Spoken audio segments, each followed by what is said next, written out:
Good morning, my lovelies.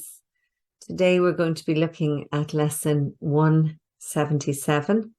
But first, as always, I'm going to take a moment just to drop in. Let's just come to notice our breath this morning, being with that in-breath, following it all the way down through the nostrils, throat, into the chest. And hopefully, if it's a long, deep one, feeling it go down deep into the belly.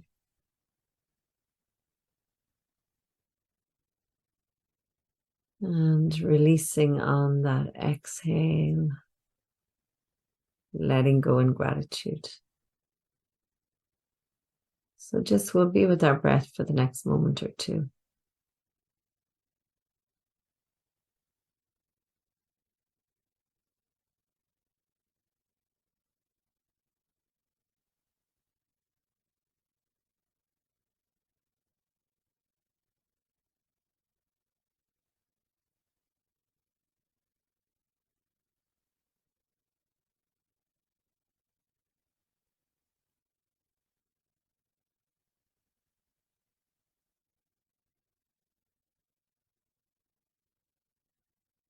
We begin this day in gratitude.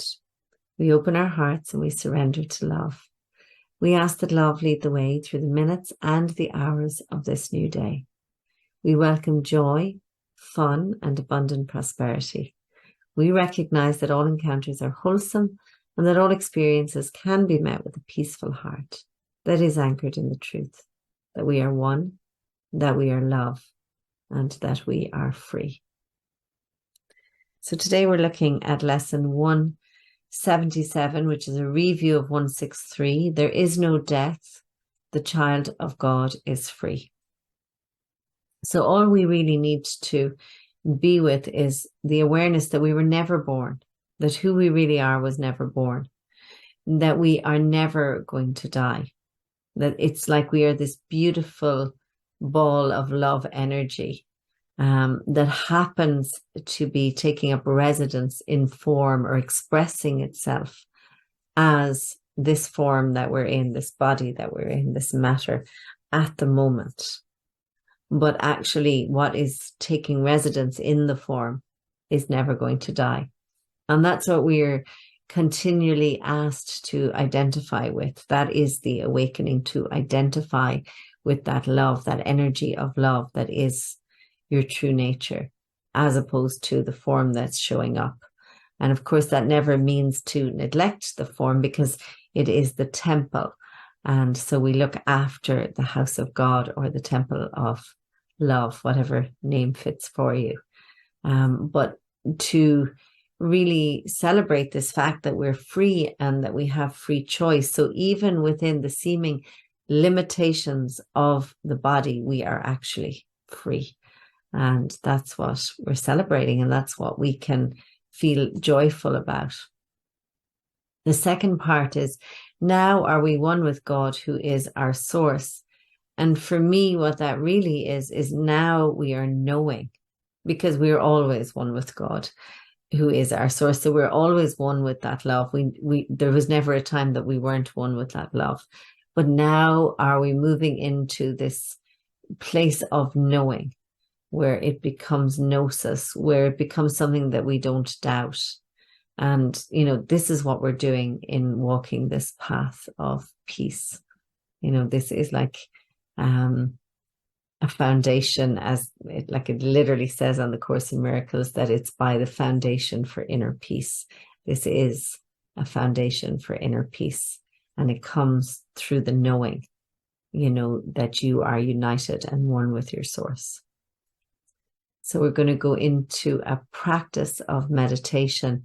And as you enter into your meditation, I will read some of the preamble or the guidance that we had in the for this particular review period. But I invite you to soften your gaze, to settle your sit bones, and to let your eyes rest in their sockets. And I will mind the time for the next few minutes. And just take in these words. We bring our practicing to you. And if we stumble, you will raise us up. If we forget the way, we count upon your sure remembering. We wander off, but you will not forget to call us back. Quicken our footsteps now that we may walk more certainly and quickly unto you. And we accept the word you offer us to unify our practicing as we review the thoughts that you have given us. You is the divine within you. It is the beautiful, quiet voice.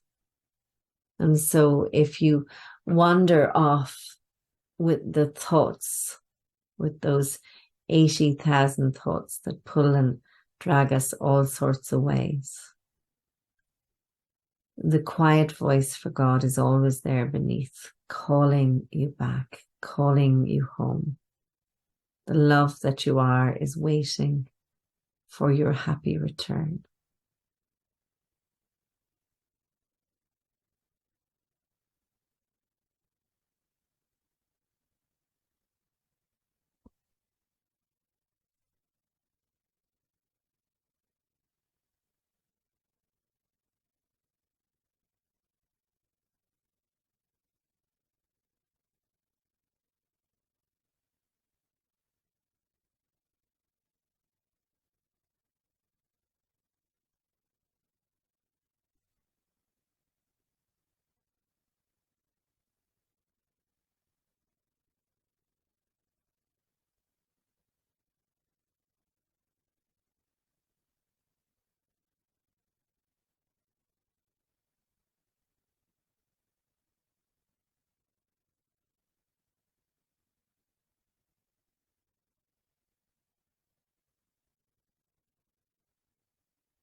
If your mind wanders off,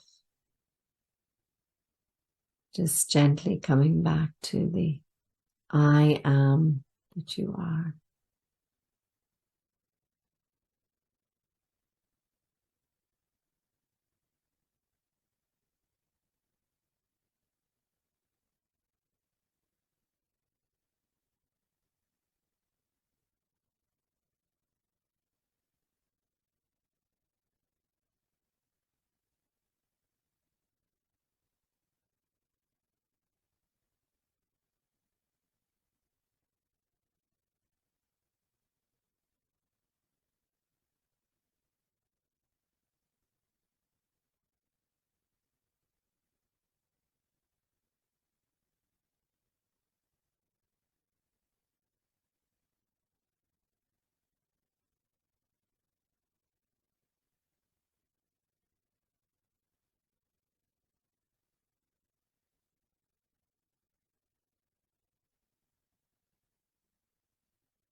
When you're ready, gently easing your way out of your meditation.